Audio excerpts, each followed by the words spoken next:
Thank you. Right, where are we? Over here. Minor items. Minor items, yeah, I just need to find it. White bait. Well, let's see what he's got to say first. So, Chair, this is not... 40 kilos waiting outside for us, Peter, or something. I'd love to be able to announce that to the meeting. Regrettably, it's not correct. There are two parts. The first is that, as I understand it, we have a fee for whitebait stands for the season of $54 per stand. I believe we are the only regional council in the country that has such a fee. I'm interested to know how much money that generates and what the money is used for. We can Maybe not, yeah. That's come back. It's on notice. Yeah, yeah.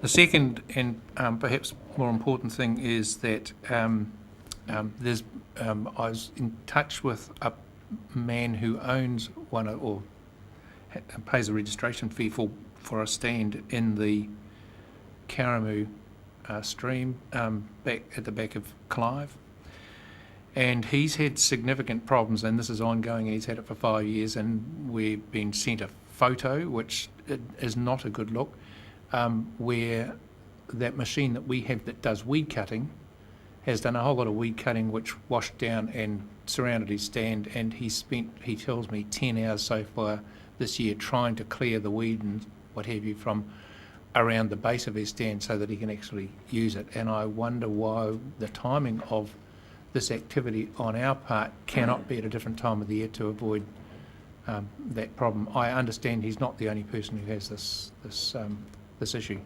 I think we could get some feedback on that, could we? I can give you some very quick feedback. We need to cut the weed in the Karamu and the Clyde, parts of it 8 times a year. We are, by the end of the whitebait season, it is really quite long and difficult to deal with, and we have got to deal with it before then the rowing regatta in the Clive River on the 2nd of January, I think it is held. So we're really in there with some time constraints. It is not an easy process. We are aware and we are working as best we can around the whitebait season, but there are limitations to really what we can actually achieve. Yes, I understand that, and of course wherever you cut the weeds it's going to wash down towards the mouth, so there's an issue of, and everybody understands that. The whitebait season runs from mid-August to the end of November, so at some point there's going to be likely to be a problem.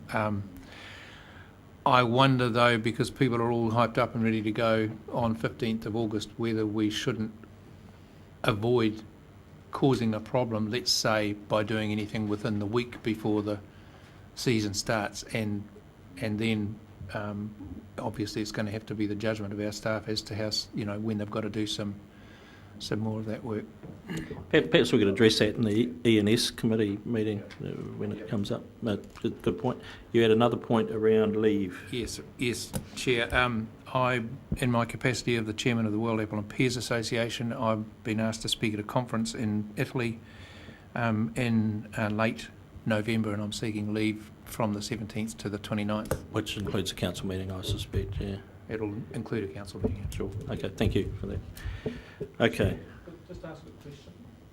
In response to Councillor Bevan about the whitebait, I guess we're going to have a discussion about that. One question I would know is why does this council charge a fee and other councils don't? What's the rationale and the logic of that? Why are we different? I think it's a fair question. We'll note that down. Yeah, it is fair. Okay, I had two for a change. One was royalties, oil and gas royalties. There's it was raised by Councillor Belford. There's a session in Wellington, LGNZ are running.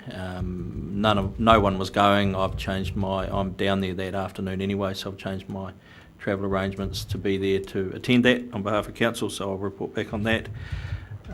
Wider matters, just to follow up from the field trips and that we've had, just to let people know that we're meeting with the Warra District Council tomorrow and 2 weeks after that to try and progress some of our issues of mutual concern, i.e. mahanga, etc. But also, I think the time is now to start the conversation around economic development in our desire to be further involved up there, and we're going to do it far better as a united front than not. So I guess I'm flagging a suggestion I'm going to put to the Mayor tomorrow, that we form a small working committee of 3 councillors from each team or some such thing, not to generate a whole lot more bookwork, but just to have a more of an overview of some of the issues that plague us, i.e. mahanga and water levels, etc. is one.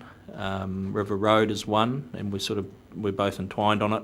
So we've got a conduit to the politicians to deal with those things, but also to make sure that we're driving some of the economic development outcomes a little harder than we would do individually. So I'm going to flag that tomorrow, and I'll come back to council and see how we get on. So, okay, that's me done. What's our time there? Shall we start the next item? Will we get that done, or shall we break for lunch? Well, we've got 10 minutes. We'll break for lunch, shall we? Good idea. I think we'll break for lunch. We'll be back here at 10 to or